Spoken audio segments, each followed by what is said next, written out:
Hello friends, welcome to Kundrathur சமையல். இன்றைக்கி நம்ம குன்றத்தூர் சமையலில் உடனடியாக செய்யக்கூடிய தட்டை செய்ய போகிறோம் ஃப்ரெண்ட்ஸ். அரிசி மாவு மட்டும் இருந்தால் போதும், வீட்டில் இருக்க பொருளை வச்சு சிம்பிளாக இந்த தட்டை எப்படி செய்யலாம் நம்ம கிச்சனில் போய் பார்க்கலாம். ஸோ வீடியோவை ஸ்கிப் பண்ணாமல் பாருங்கள். நம்ம சேனலை சப்ஸ்கிரைப் பண்ணுங்கள். நம்ம வீடியோ உடனுக்குடன் வரணுமா, பெல் ஐக்கனை கிளிக் பண்ணி பக்கத்தில் இருக்க ஆல் பெல்லையும் கிளிக் பண்ணிக்கோங்க. ஒரு மிக்சிங் பவுல் எடுத்துக்கோங்க. இந்த ரெசிபிக்கு இடியாப்ப மாவு மட்டும் தான் நல்லாயிருக்கும். 1/2 கிலோ இடியாப்ப மாவு எடுத்துருக்கிறேன். லைட்டாக வறுத்த மாவு தான் எடுத்துருக்கிறேன். இப்போ ஆட் பண்ணிக்கலாம். 1 ஸ்பூன் சீரகம் ஆட் பண்ணிக்கலாம். 1 ஸ்பூன் மிளகு இந்த மாதிரி நைய நரங்க தட்டிக்கோங்க. அப்போ தான் ஃப்ளேவர் நல்லாயிருக்கும். நைஸாக மட்டும் பவுடரை ஆட் பண்ணிடாதீங்க. அதே மாதிரி 1 ஸ்பூன் வெள்ளை ஆட் பண்ணியிருக்கேன். உங்ககிட்ட கருப்பு எள்ளு இருந்தாலும் ஆட் பண்ணிக்கோங்க. இப்போ இந்த மிக்சிங்க்கு தேவையான உப்பு ஆட் பண்ணி மிக்ஸ் பண்ணிக்கலாம். ஃபஸ்ட்டு நல்லா மிக்ஸ் பண்ணி வச்சுருங்க. இப்போ இந்த மிக்சிங்க்கு நான் டால்டா 2 ஸ்பூன் எடுத்திருக்கேன் ஃப்ரெண்ட்ஸ். நீங்கள் டால்டா வேணும்னா நெய் ஆட் பண்ணிக்கலாம், இல்லை ஆயில் கூட சூடு பண்ணிக்கலாம், இல்லை பட்டர் கூட ஆட் பண்ணி யூஸ் பண்ணிக்கலாம். ஆனால் சூடு பண்ணி ஆட் பண்ணிக்கோங்க, அப்போ தான் நல்லா கிறிஸ்பியாக இருக்கும். இப்போ நான் டால்டா சூடு பண்ணி ஆட் பண்ணிக்கிட்டேன். இப்போ மிக்ஸ் பண்ணிக்கலாம். உங்கள் விருப்பம் தான், நெய்யும் ஆட் பண்ணிக்கலாம், இல்லைனா ஆயில் கூட சூடு பண்ணி ஆட் பண்ணிக்கலாம். இப்போ நம்ம கை வச்சு நல்லா மிக்ஸ் பண்ணிப்போம். ஃபஸ்ட்டு ஒன்று போல் எல்லாமே படுற மாதிரி மிக்ஸ் பண்ணிக்கோங்க. அதுக்கப்புறம் தான் நம்ம மீதி பொருளெல்லாம் ஆட் பண்ணிக்கலாம்.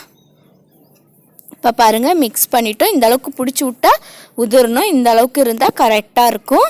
இப்போ நம்ம மீதி பொருள்லாம் ஆட் பண்ணிடலாம். நான் பாசிப்பருப்பு 2 ஸ்பூன் ஒரு 1/2 hour நல்லா ஊற வச்சு எடுத்து வந்திருக்கேன், ஆட் பண்ணிக்கலாம். அதே மாதிரி உளுந்து 2 ஸ்பூன் தான், அதையும் 1/2 hour நல்லா ஊற வச்சுருங்க. இப்படி முழு உளுந்தாவே ஆட் பண்ணிப்போம். 2 ஸ்பூன் எடுத்துருக்கேன், அதுவும் ஆட் பண்ணிப்போம். பச்சை மிளகா 1 எடுத்துருக்கேன், இந்த மாதிரி பொடியாக நறுக்கி ஆட் பண்ணிக்கோங்க. இஞ்சி ஒரு சின்ன துண்டு துருவி வச்சுருக்கேன், ஆட் பண்ணிப்போம். கொஞ்சம் கருவேப்பிலை நறுக்கி வச்சுருக்கேன், அதுவும் ஆட் பண்ணிப்போம்.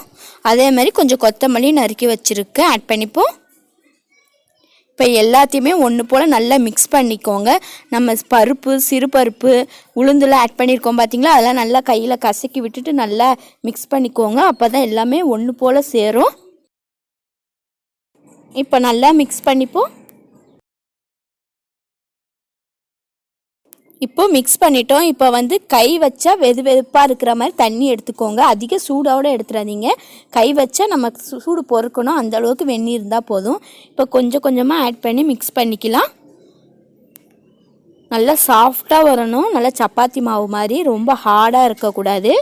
பாருங்கள், இந்த அளவுக்கு நல்லா தண்ணி ஆட் பண்ணி மிக்ஸ் பண்ணிக்கோங்க. இந்த அளவுக்கு சாஃப்டாக இருக்கணும், ரொம்ப ஹார்டாக பிசைஞ்சிடக்கூடாது. இப்போ நம்ம மாவு ரெடி பண்ணிட்டோம். இப்போ நம்ம இந்த மாவை உருட்டிடலாம். அது எப்படி பண்ணலான்னு காமிக்கிறவாங்க.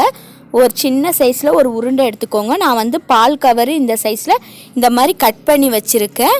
இப்போ இதில் நம்ம ஆயில் அப்ளை பண்ணிடலாம். அப்போ தான் நம்மளுக்கு பண்ணுறதுக்கு ஈஸியாக வரும். இப்போ இந்த கவரை மூடி நம்ம கிளாஸ் பிளாட்டாக இருக்குது பார்த்தீங்களா, இந்த மாதிரி கிளாஸ் எடுத்து இப்படி அழுத்தி விட்டுக்கோங்க, கரெக்டாக இருக்கும்.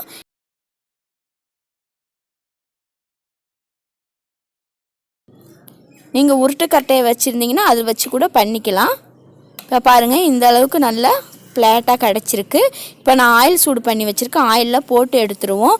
ரொம்ப கடுகடுன்னா பொரிக்கக்கூடாது ஃப்ரெண்ட்ஸ். கொஞ்சம் கலர் சேஞ்ச் ஆகி வரும் பாருங்கள், அந்த மாதிரி பொரிச்சா போதும், கரெக்டாக இருக்கும்.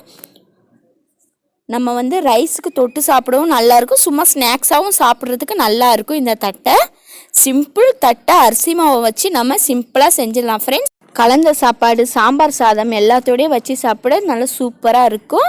ஈவினிங் ஸ்நாக்ஸாகவும் சாப்பிட அவ்வளோ நல்லாயிருக்கும். இப்போ பாருங்கள், இந்த அளவுக்கு பொரிஞ்சிட்டு இப்போ நம்ம எடுத்துருவோம்.